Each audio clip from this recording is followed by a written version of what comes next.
his palace, octagon, remember that.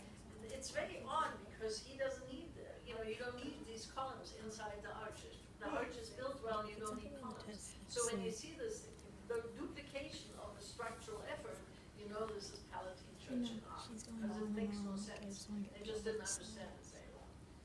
Okay. Don't try to remember the numbers. The numbers will be different when you see the test. I just didn't have time to take them all out. Okay, this folded ancient plan is of what? What is the plan for? Is it a city plan? No, it is. And you be quiet, okay? To have the others aggravate their little gray cells. Whose plan is it? What plan is this for? Yes. Yes. Yes, the monastery. It's for the monastery of Reichenau and St. Gall. St. Gall Monastery, okay? Was it ever built? What did the people think of the plan? Did they think it's utterly useless? Or did they think it was ideal?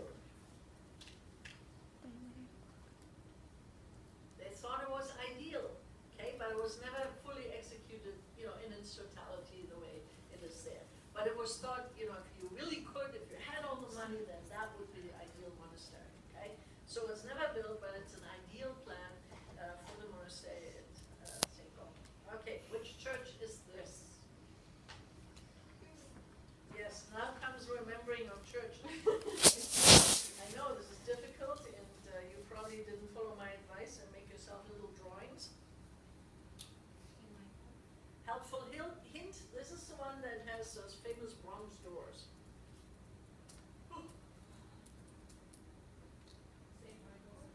St. Michael's in Hildesheim, okay? So this is St. Michael's in Hildesheim.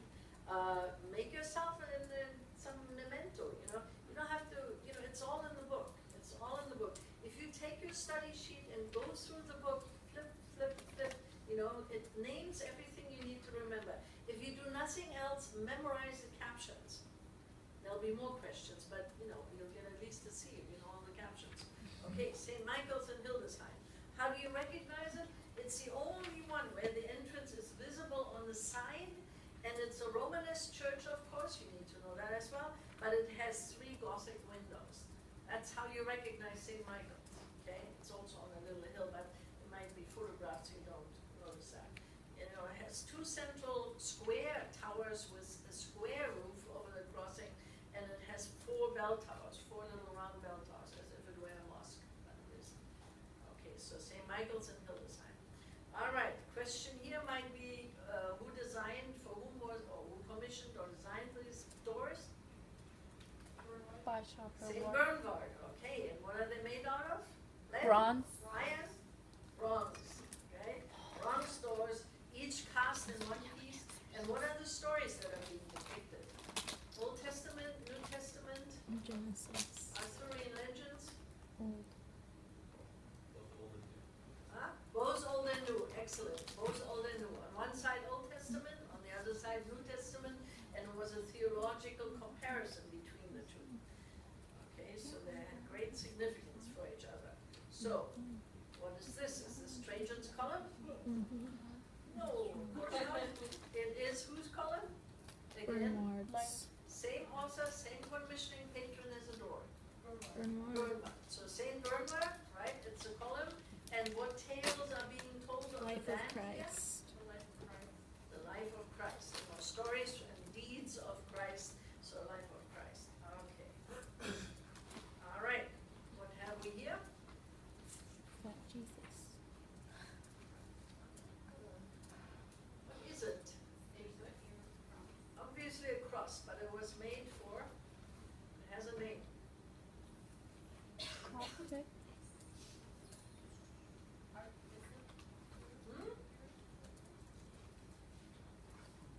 All right, where is it today? Yes, Cologne Cathedral.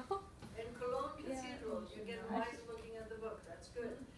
Or, Oh, I you know got to that. do this at home. Really, you have to take your study sheet, put your book next to it, and look at the image, and then ask yourself, like afterwards, do I remember? Do I know? first round through to study, okay, is you do that. You have your study book here, you have the book here, right? You look at the image and you go, okay, that's what this is. Go flip, flip, flip, flip, flip. Then you close your book and then you go through the list and say, do I know what this looks like? Do I know what that? And every single one, where it's clear in your head what this looks like, you make a little check mark, okay? Then you take the ones you don't look and you go again through the book, blah, blah, blah, blah. And you do this 3 or 4 times, and afterwards you will know much, much better, okay? All right, so this is St. Gabriel's cross made out of?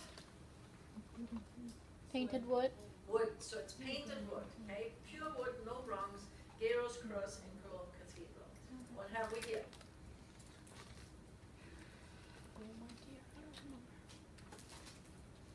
It's a big church, right? And it has 2 aisles, double aisles, right? A nave, double aisles, you see that from the 2 roofs, and a big, huge crossing, lots of little apses, so lots of people go there. Therefore, it is a pilgrimage church with reliquaries, right? And it is not in Germany, it is in Toulouse. It's in France, southern France, in Toulouse, okay? And it's Saint-Sernin. Saint-Sernin. S-E-R-N-I-N. Saint-Sernin. Pilgrimage in Toulouse. What style is it? Is that already Gothic? No. All the round windows? Romanesque. Okay? And this one here, is this in France as well?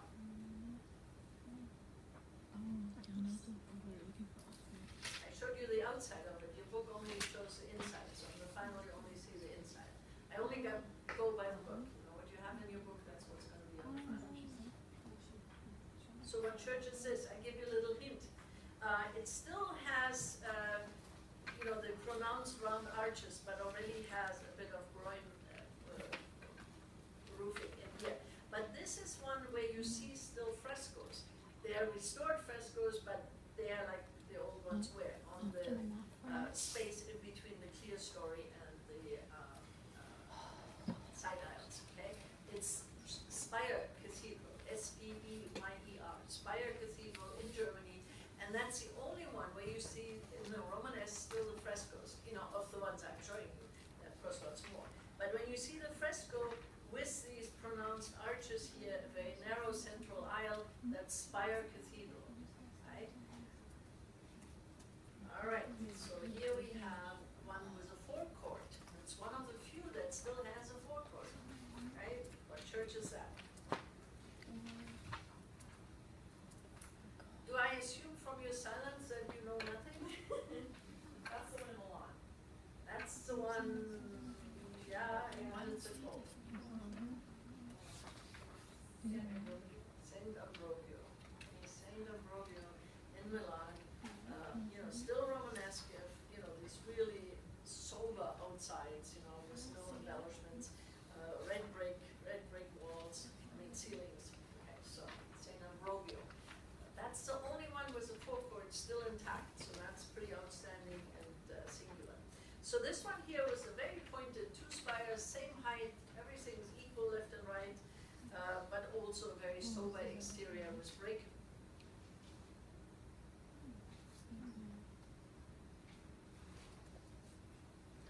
It's a church in Normandy. William the Conqueror came from that place. Saint-Étienne in Cayenne. Saint-Étienne, E-T-I-E-N-N-E, Saint-Étienne in Cayenne.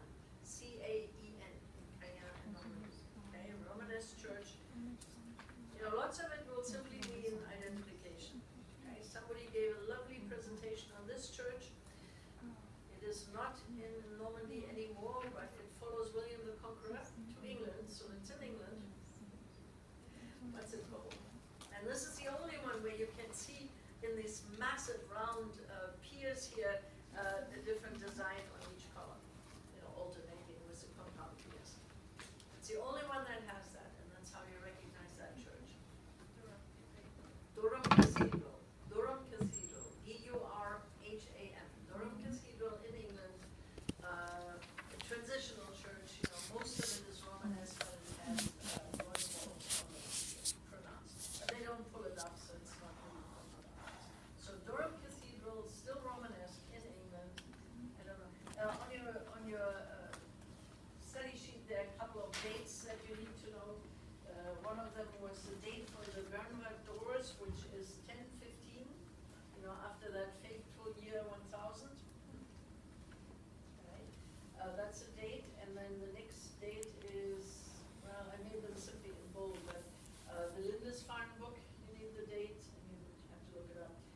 And then the Tippernote of Saint Pierre in Moissac, the tapestry, and so on. You know, look at the bold markings on your study sheet. That will be the required dates. Okay, what have we here?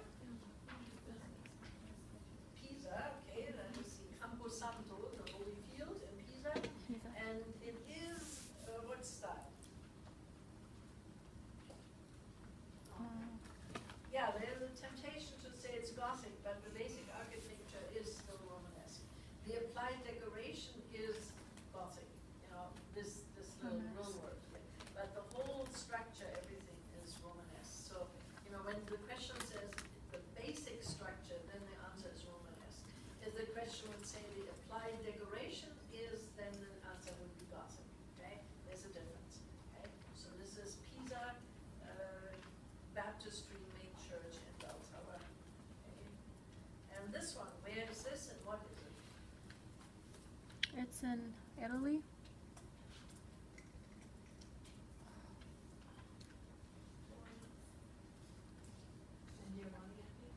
San Giovanni, Florence. And it's the baptistry of San Giovanni in Florence, okay? It's older than the church that's right next to it, which is Santa Maria della Fiori. And the decoration of the roof inside is mosaic. Would you have known that? I took that question out because the book doesn't have a photo of it. I showed you one, but the book doesn't. So, but you need to identify this. The baptistry of San Giovanni in Florence. You need to know what it is, where it is, okay? And the style, of course, Romanesque. Okay, and this is. Again, we had a nice presentation on this. It's San Miniato and Monte. Okay. So when you see this sort of marble geometric decoration in Italy, you know, the Italians love that. The French don't, the Germans don't. So at least you can locate the country, you know, when you see this kind of decoration. Here in San Miniato, it's on the inside, and San Giovanni on the outside. Many of the Italian churches have that very flat marble veneer, which of course comes from the Roman delight in marble veneers. So San Miniato al Monte. All right, now this is what? What is this kind of structure? It usually is attached to a monastery. What's it called?